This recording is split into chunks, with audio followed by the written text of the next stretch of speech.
ले फिर आ गए सब राज्य खुश है। तेरे को क्या लगता था कि नहीं लौटेंगे? गलत। जब तक तोड़ेंगे नहीं तब तक छोड़ेंगे। लो आ गया हैरीवर्स एआई वीकली अपडेट के साथ। इस हफ्ते आप सब शॉक हो जाओगे, ऐसी एआई की न्यूज़ आई है मार्केट में। एआई की हेल्प से मरे हुए इंसान ने कोर्ट में अपने लिए गवाही दी है। और भी बहुत कुछ मज़ेदार कर रहा है आर्टिफिशियल इंटेलिजेंस।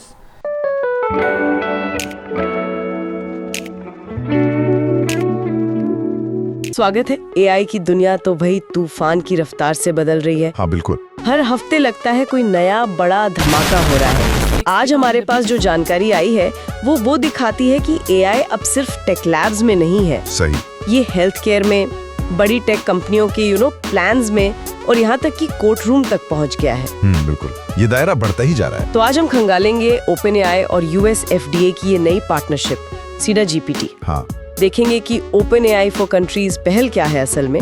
फिर बात होगी गूगल के नए एआई मॉडल जेमिनी 2.5 प्रो की। हाँ, वो भी काफी चर्चा में है, खासकर उसका फ्लैश थिंकिंग वाला अंदाज। और हाँ, एक बेहद चौंकाने वाला मामला एरिजोना से, जहाँ कोर्ट केस में एआई ने पीड़ित की आवाज बनकर सबको हैरान कर दिया। लेकिन उस पे बात करेंगे, विवाद भी हुआ है। और कुछ तेज अपडेट्स भी हैं एनवीडिया, नेटफ्लिक्स, एप्पल से। तो चलिए इन सब जानकारियों की गहराई में उतरते हैं। बिल्कुल। और इन सभी घटनाओं को अगर हम एक साथ देखें तो एक पैटर्न दिखता है। एआई अब सिर्फ हमारे गैजेट्स में नहीं है। हाँ। ये उन सिस्टम्स में घुस रहा है जो हमारी जिंदगी के अहम फैसले लेते हैं, जैसे दवाइयों की मंजूरी या फिर कानूनी न्याय। सही। आज हम यही समझने की कोशिश करेंगे कि इन बदलावों के मायने क्या हैं और इनका असर कहां तक जा सकता है। तो सबसे पहले ये ओपन एआई और यूएस एफडीए वाला मामला लेते हैं। Seller GPT project. सुनने में तो ये बड़ा रेवोल्यूशनरी लग रहा है। दवाओं की मंजूरी तेज और सटीक, मतलब कैसे फाइलें जल्दी पढ़ लेगा एआई, या कुछ और भी है इसमें? देखिए, इसका जो मुख्य लक्ष्य है वो तो यही है कि दवाओं और मेडिकल उपकरणों की जो रिव्यू प्रोसेस है उसको तेज और ज्यादा कुशल बनाया जाए। अच्छा। एफडीए के पास आप सोचिए कितना ज्यादा डेटा आता है रिव्यू के लिए। क्लिनिकल ट्रायल रिपोर्ट्स हैं, सेफ्टी डेटा है, मैन्युफैक्चरिंग डिटेल्स हैं, बहुत कुछ। तो चैट जीपीटी जैसा एआई टूल इस सारे डेटा को बहुत तेजी से प्रोसेस कर सकता है। इसमें छुपे हुए पैटर्न्स या कोई गड़बड़ी, विसंगतियां उनको पकड़ सकता है जो शायद इंसानी नजर से चूक जाएं। ओके। इससे संभव है कि रिव्यू में लगने वाला टाइम कम हो जाए। अच्छा, मतलब ये डेटा एनालिसिस को सुपरचार्ज करने जैसा है। हाँ, एक तरह से। ये तो वाकई हेल्थ केयर के लिए बड़ा कदम हो सकता है। लेकिन ओपन एआई यही नहीं रुका।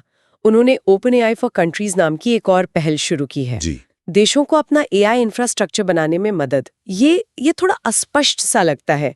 किस तरह की मदद? मतलब क्या वो सुपर कंप्यूटर डोनेट करेंगे या? हाँ, ये एक महत्वाकांक्षी पहल लगती है। जानकारी के मुताबिक इसमें देशों को ओपन एआई के जो मॉडल्स हैं उन तक पहुंच देना शामिल हो सकता है। अच्छा। तकनीकी विशेषज्ञता देना और शायद सुरक्षित एआई सिस्टम बनाने के लिए जरूरी गाइडेंस देना। तो ये सिर्फ टेक्नोलॉजी देने की बात नहीं है, ये बेसिकली देशों को एआई अपनाने और उसे जिम्मेदारी से इस्तेमाल करने की क्षमता वो डेवलप करने में मदद करने जैसा है। ओके। सोचिए ये ग्लोबल लेवल पर एआई के डेवलपमेंट और उसके रेगुलेशन को कैसे प्रभावित कर सकता है। क्या बात है, ये तो एआई डिप्लोमेसी जैसा कुछ लग रहा है। हाँ, कह सकते हैं कुछ हद तक। खैर, अब आते हैं गूगल पर। उन्होंने भी अपना दम दिखाया है जेमिनी 2.5 प्रो लॉन्च करके। दावे तो बड़े हैं, कोडिंग, तर्क, प्रॉब्लम सॉल्विंग में सबसे आगे। हाँ, और इसमें जो फ्लैश थिंकिंग फीचर बताया गया है वो दिलचस्प है। हाँ, क्या है वो? ये सिर्फ सही जवाब देने के बारे में नहीं है, बल्कि ये एआई मॉडल ये भी दिखा सकता है कि वो किसी नतीजे तक किन लॉजिकल स्टेप्स से पहुंचा है। अच्छा, ये जो ट्रांसपेरेंसी है, ये खासकर जो जटिल समस्याएं होती हैं उनको समझने और हल करने में बहुत मददगार हो सकती है, जहां हमें ये जानना जरूरी होता है कि एआई सोच कैसे रहा है। दिलचस्प है। चलिए अब उस खबर पे आते हैं जिसने सबको चौंका दिया। Arizona court case. हाँ। एआई का इस्तेमाल पीड़ित की गवाही के लिए। हाँ। ये कैसे हुआ? ये वाकई एक अभूतपूर्व घटना है। एरिजोना में एक रोड रेज का मामला था। जिस व्यक्ति की मृत्यु हो गई थी, उनके परिवार ने एआई की मदद से उनका एक वर्चुअल वीडियो बनवाया। Virtual video? हाँ। Hello. Just to be clear for everyone seeing this, I am a version of Chris Pelkey recreated through AI that uses my picture and my voice profile to Gabriel Horcasitas, the man who shot me.